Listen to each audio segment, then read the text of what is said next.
that there comes a moment in life when you stop explaining yourself, when you stop shrinking to make others comfortable, when you stop answering calls that drain your spirit instead of feeding it.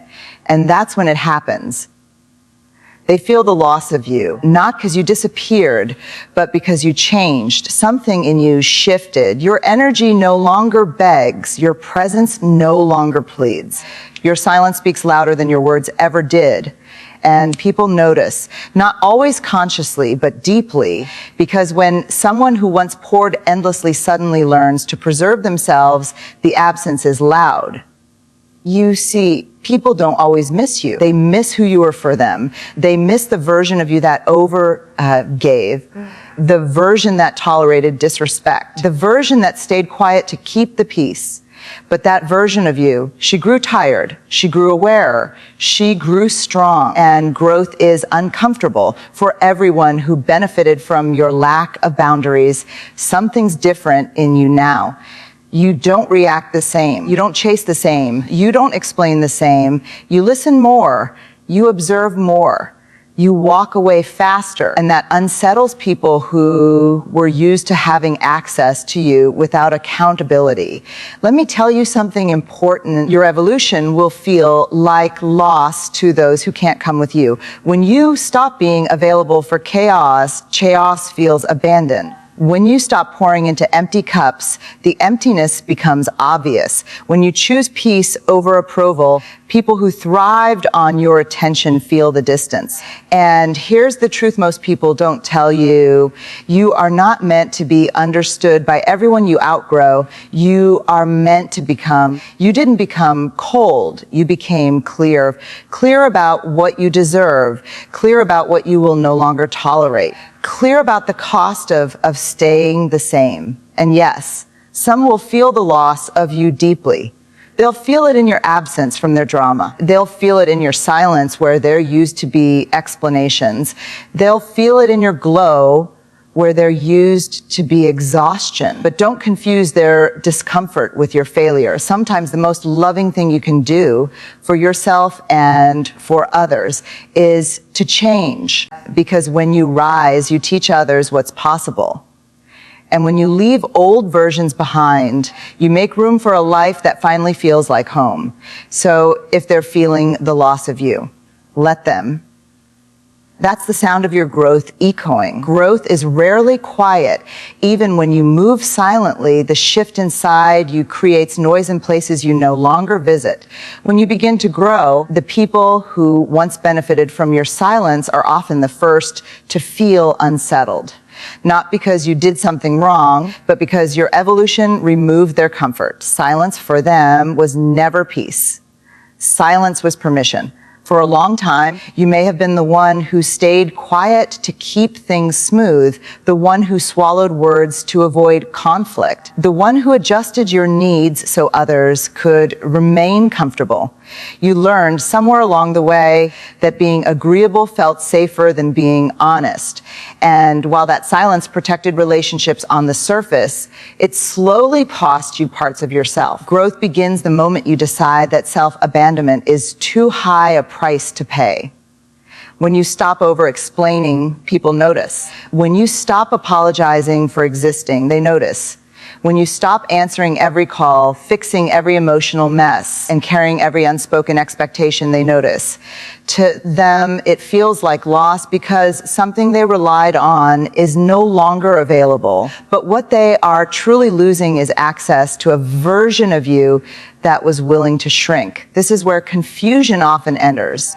You may hear things like you've changed or you're not the same anymore, spoken with disappointment rather than curiosity. But change was always the goal. You were never meant to stay silent forever. You were meant to grow, to expand, to learn the difference between peace and suppression. Growth is not becoming loud or harsh. Growth is becoming honest, and honesty disrupts dynamics built on your compliance. People who benefited from your silence rarely thank you for it. They simply expect it to continue. So when it stops, it feels like betrayal to them, even though it is loyalty to yourself. That is the paradox of growth. The healthier you become, the more uncomfortable it feels to those who preferred you wounded, agreeable, and endlessly available. There is also grief in this process, even for you. You may miss who you were, not because that version was better, but because it was familiar. Silence once felt like survival. It helped you belong. It helped you stay connected. Letting go of it can feel like stepping into the unknown, but growth always asks you to trade familiarity for freedom. Understand this clearly. You are not responsible for maintaining relationships that require your silence to survive. Any connection that only works when you are quiet is not a connection, and is a conditions that demand self. Erasure are not love. They are control disguised as comfort. As you grow, you will notice how some people pull away while others try to pull you back. They may test your boundaries, question your intentions, or minimize your growth. This is not because your growth is wrong. It is because it exposes what was never balanced to begin with. Your voice becomes a mirror, and not everyone likes what it reflects. Growth is choosing yourself even when it costs approval. Growth is allowing others to feel the discomfort of your change without rushing to soothe it. Growth is trusting that the right people will adjust, evolve, and meet you where you are becoming, not where you were. So if your growth feels like loss to someone else, let it. Loss is not always destruction. Sometimes it is the clearing of space.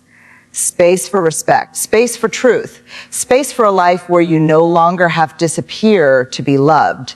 The moment you begin to set boundaries, the way people experience you changes, not because you became distant, but because you became deliberate. Boundaries are not walls meant to shut people out. They are lines of clarity that protect what matters most: your time, your energy, your peace. And for those who are used to unlimited access to you, those lines can feel like rejection, even when they are nothing more than self-respect. For a long time, you may have been available to everyone emotionally, mentally, and even physically, answering messages late at night, listening endlessly, giving advice, offering reassurance, sacrificing rest. You believed being accessible made you kind, but kindness without boundaries slowly turns into exhaustion. When you finally decide that you're well, being matters too. The shift is immediate and people feel it. Boundaries force people to meet you differently. They can no longer take your presence for granted. They can no longer unload without consideration. They can no longer assume you will always say yes. And when that happens, some people don't ask, how can I respect you better? They ask, why are you acting this way? That question reveals everything. You may be labeled as cold, distant, or changed, but boundaries don't make you cold, they make you clear. They clarify what is acceptable and what is not. They teach others how to treat you, and those who genuinely care will adjust. Those who don't will resist. Resistance is not a sign that your boundaries are wrong. It is a sign that they are necessary. Boundaries also expose the imbalance in relationships. When you stop over-giving, you start seeing who only stayed because you made things easy. Some connections were never mutual, they were convenient. And convenience disappears the moment you stop bending yourself to fit someone else's comfort. This realization can be painful, but is also freeing. It allows you to invest your energy where it is valued, not just consumed. Setting boundaries requires courage because it means allowing people to be disappointed. It means accepting that not everyone will like the new version of you. But growth demands that you choose self-respect over approval. You are not here to be endlessly accessible. You are here to live honestly and in alignment with you are becoming. As you maintain your boundaries, you may notice fewer people around you, but more peace within you. The noise fades, the guilt fades, and in that quiet, you begin to hear yourself again. You begin to recognize your own needs without shame. You realize that rest is not laziness, distance is not cruelty, and saying no is not a personal attack. Healthy boundaries create healthier relationships. They invite respect, they invite honesty, they invite balance. And the people who are meant to stay in your life will not be threatened by your boundaries. They will appreciate them, because boundaries make relationships sustainable. So when people say you've changed because you now protect your energy, remember this: you didn't change who you are, you changed how much of yourself you give away. And that change is not loss, it is growth. There is a powerful difference between changing and awakening, and most people confuse the two. Change suggests that you became someone else, that you abandoned your true nature. Awakening means you finally remembered who you were before the world taught you to be smaller. When people say you're not the same anymore, what they are really noticing is that you are no longer asleep in your own life. For a long time, you may have lived on autopilot, responding instead of choosing, pleasing instead of expressing, surviving instead of feeling. You learned how to read rooms, manage emotions that weren't yours, and adjust yourself to fit expectations that were never spoken, but always felt. That version of you wasn't weak, it was adaptive. It did what it had to do to belong. Awakening begins when you realize that belonging should never require self-erasure. When you awaken, you start questioning things you once accepted without thought. You ask yourself why you tolerate certain behaviors, why you silence your instincts, why you feel drained after interactions that are supposed to feel loving. Awareness enters quietly, but once it arrives, it changes everything. You can no longer unsee what you see. You can no longer pretend that misalignment is comfort. People often mistake awakening for rebellion. They see your new choices as defiance, your calm as distance, your discernment as judgment.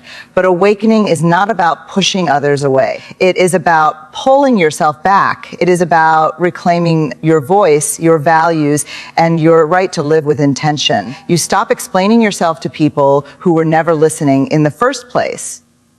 As you awaken, your reactions change. You pause before responding. You choose silence where you once argued. You walk away where you once begged. This is not indifference, it is wisdom. You have learned that not every battle deserves your energy, and not every relationship deserves your sacrifice. Your nervous system begins to relax because it is no longer in constant defense mode. Awakening also brings loneliness, not because you are alone, but because you are no longer surrounded by noise. You may outgrow conversations that revolve around drama, negativity, or surface level validation. You crave depth, truth, and authenticity, and that shift can feel isolating at first. But solitude during awakening is not emptiness, it is integration. It is the space where your new self takes root. Some people will miss the old you, the one who was always available, always agreeable, always accommodating. But that version of you was operating from survival, not alignment. Awakening asks you to honor your inner compass instead of external approval. And that will inevitably disappoint those who benefited from your disconnection from yourself. Here is the truth. Awakening is not about becoming better than anyone else. It is about becoming honest with yourself. It is about recognizing that your peace is not negotiable, your intuition is valid, and your growth does not require permission. You are not changing your essence. You are shedding layers that never belonged to you. So when someone says you've changed, you can silently smile because you know the truth. You didn't lose yourself. You found yourself. And once you awaken, there is no going back to sleep. One of the hardest truths you will ever face on a growth journey is this: not everyone is meant to grow with you. Some people are placed in your life for a season, a lesson, or a moment of support, not for the entire path. and when you begin to evolve, that truth becomes impossible to ignore. Growth doesn't just change you, it changes the dynamics around you. At first, this realization can feel like failure. You may wonder if you didn't try hard enough, love deeply enough, or communicate clearly enough. But growth is not about holding on at all costs. It is about recognizing when holding on requires you to stay small. Relationships that once felt natural may begin to feel heavy, forced, or draining. That heaviness is not betrayal, it is information. As you grow, your standards shift. What you once tolerated out of fear, loyalty, or habit no longer feels acceptable. You begin to value honesty over harmony, peace over popularity, alignment over attachment. And when your values change, your relationships must either adapt or dissolve. This is not cruelty, it is evolution. Some people will resist your growth not because they dislike you, but because your change challenges their sense of stability. You remind them of what they have avoided, postponed, or ignored within themselves. And instead of facing that discomfort, it is easier for them to label you as different, distant, or difficult. But understand this, their inability to grow with you does not mean you are growing incorrectly. Letting go is often misunderstood. It is not anger. It is not punishment. It is not superiority. Letting go is acceptance. It is acknowledging that love does not always mean longevity. You can appreciate what someone once meant to you while also accepting that they no longer fit who you are becoming. Growth requires honesty, even when that honesty hurts. There is also grief in outgrowing people. You grieve the shared memories, the inside jokes, the version of the future you imagine together. That grief does not mean you made the wrong choice. It means you cared. It means the connection was real for the season it existed. But staying connected out of nostalgia can keep you anchored to a past that no longer supports your present. As you continue to grow, you will notice something beautiful happen. New people will enter your life who meet you at your current level of awareness. Conversations will feel lighter, deeper, and more nourishing. You will no longer have to explain your boundaries or justify your growth. You will be seen, respected, and supported. This is not luck. This is alignment. Remember this, growth is not a group project. Everyone evolves at their own pace. You are not responsible for waiting, convincing, or carrying others forward. Your responsibility is to honor your own journey. Those who are meant to walk beside you will find their way. Those who are not will fall away, not as punishment, but as part of the natural order of becoming. So if certain people can no longer walk with you, let them go with gratitude. Thank them for who they were to you when you needed them. And trust that by releasing what no longer fits, you are making room for what truly does. There is a quiet kind of success that doesn't announce itself. It doesn't demand validation, and it doesn't need applause. That success is peace. When your life begins to feel calmer, clearer, and more grounded, even as your circle grows smaller, that is not emptiness, that is alignment. Peace is not something you stumble into by accident. It is something you earn by choosing yourself again and again. For a long time, chaos may have felt normal to you. Emotional highs and lows, constant urgency, and the pressure to be everything for everyone can disguise themselves as passion or love. But deep down, your body always knew the truth. It felt the exhaustion, it carried the anxiety, it absorbed the stress. When you finally step away from what disturbs your spirit, the nervous system exhales and peace enters quietly. Choosing peace often requires disappointing people.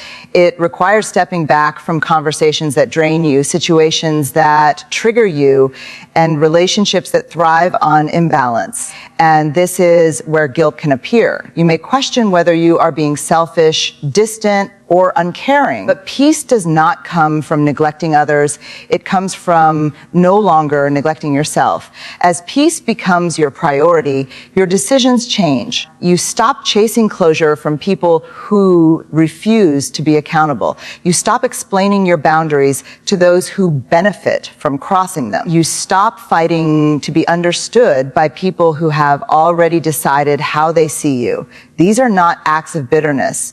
They are acts of maturity. Peace also sharpens your intuition. Without constant noise, you begin to hear your inner voice more clearly. You trust your instincts. You recognize red flags sooner. You walk away without needing a dramatic ending. This calm clarity is a sign of growth, not emotional detachment. You are no longer reactive. You are responsive. There will be moments when peace feels lonely, especially if you were once surrounded by constant interaction. But solitude is not the absence of connection. It is the presence of self. In that space, you rebuild your relationship with yourself. You learn what you enjoy, what you value, and what you will no longer accept. Peace becomes a home you can return to regardless of who comes or goes. People may misunderstand your calm. They may think you don't care as much or that you've become distant. But peace does not mean you feel less. It means you feel wisely. You no longer allow your emotions to be hijacked by situations beyond your control. You conserve your energy for what truly matters. Here is the truth. If choosing peace cost you certain people, situations, or versions of yourself, then it was a necessary cost. Anything that requires constant anxiety, self-doubt, or self-betrayal is too expensive. Peace is not a reward at the end of suffering. It is the result of choosing alignment over attachment. So when your life feels quieter, don't rush to fill the silence. Listen to it. That quiet is telling you something important. It is telling you that you are on the right path, that you are honoring your growth, and that you are finally living in a way that feels true. If they are feeling the loss of you, let it be so. Not every absence is a mistake, and not every ending is a failure. Sometimes the loss others feel is simply the evidence of your becoming. You did not disappear, you did not turn cold, and you did not abandon anyone. You chose awareness over autopilot, boundaries over burnout, and peace over performance. Growth will always disturb the spaces where you once stayed silent. It will challenge the relationships that relied on your self-neglect. And it will redefine who gets access to your energy. That discomfort is not yours to fix. Your responsibility is not to remain familiar. It is to remain true. As you continue forward, remember this: the right people will not mourn the old version of you. They will celebrate who you are becoming. They will meet you with respect instead of resistance, with curiosity instead of criticism. And most importantly, they will not require you to lose yourself in order to stay connected. So walk on without guilt. Let the loss clear the path. Let the quiet confirm your alignment. And trust that everything you released made space for a life that finally feels like your own.